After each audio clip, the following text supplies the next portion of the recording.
কারা সঞ্জয়, বাকিরা কোথায়, যে প্রশ্ন নির্যাতিতার বাবা মা থেকে শুরু করে চিকিৎসকরা তুলছেন। দেখুন কি বলেছেন চিকিৎসক।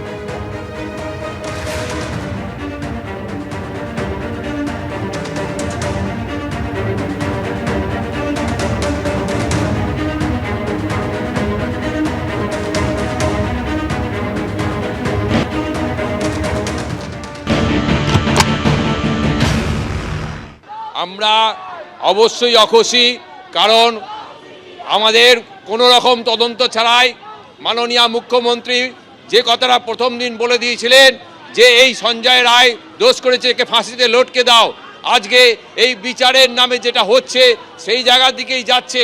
আমরা মনে করি সঞ্জয় রায় অবশ্যই দোষী, তার বিরুদ্ধে যখন প্রমাণ পাওয়া গেছে, কিন্তু তার পিছনে আড়ালে আরো বড় বড় মাথা রয়েছে, তাদেরকে অবশ্যই যতদিন না বিচার হচ্ছে ততদিন পর্যন্ত আমাদের এই লড়াই চলবে।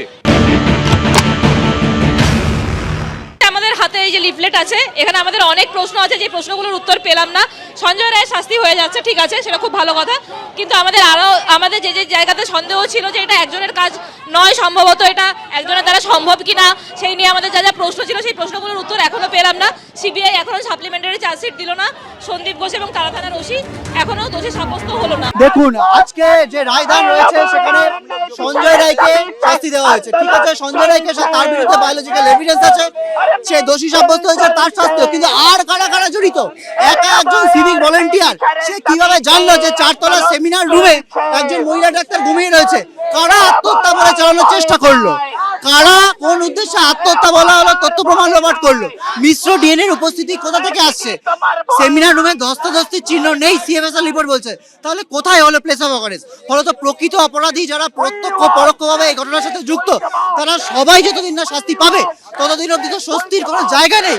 শিয়ালদা কোর্ট চত্বরে হাজারো মানুষের একটাই প্রশ্ন, সঞ্জয় রায় ছাড়া আর কে বা কারা আছে, এটা মানুষ জানতে চায়। সিএফএসএল রিপোর্ট বলছে একা সঞ্জয় রায় নয়, 4 জনের ডিএনএ, সেই 4 জন কে? সিসিটিভিতে দেখা যাচ্ছে 68 জন, তারা কারা? তাহলে প্রকৃত দোষীদেরকে আড়াল করার চক্রান্তকে ব্যর্থ করার জন্য আমাদের লড়াই চালিয়ে যেতে হবেই।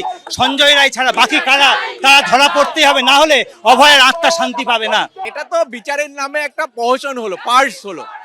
আমরা জানতে চেয়েছিলাম যে সঞ্জয় রায় আছে হয়তো, তাহলে বাকি কারা?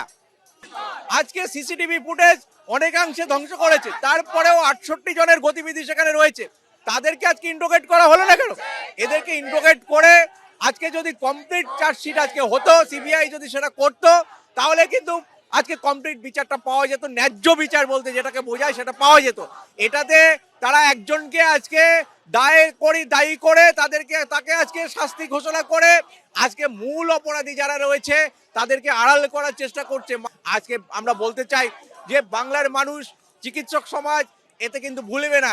এই যে দেখতে পাচ্ছেন আগুন জ্বলছে, আগুনে আজকে আন্দোলনের আগুন চলছে, ঢেউ আবার তৈরি হয়েছে, আরো 1000 গুণে ঢেউ হবে এবং পশ্চিমবঙ্গ উত্তাল হবে, গোটা ভারতবর্ষ উত্তাল হবে।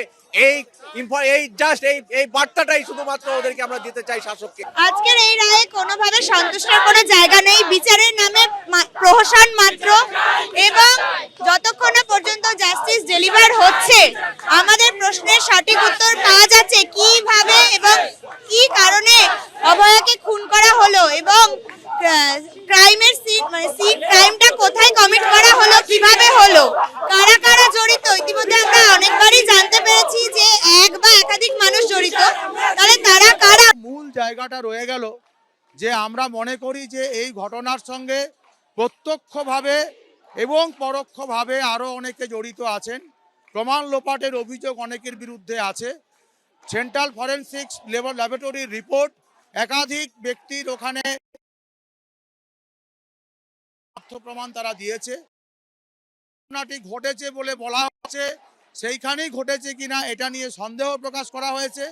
সিবিআই সাপ্লিমেন্টারি চার্জশিটের প্রতিশ্রুতি আগে দিয়েছিল, আমরা চাই অবিলম্বে সাপ্লিমেন্টারি চার্জশিট, এবং আরও এর বাইরেও যারা এই ঘটনার সঙ্গে প্রত্যক্ষ বা পরোক্ষভাবে জড়িত থাকতে পারে তাদেরকে তদন্তের আওতায় নিয়ে এসে বিচার প্রক্রিয়া অবিলম্বে শুরু করা হোক।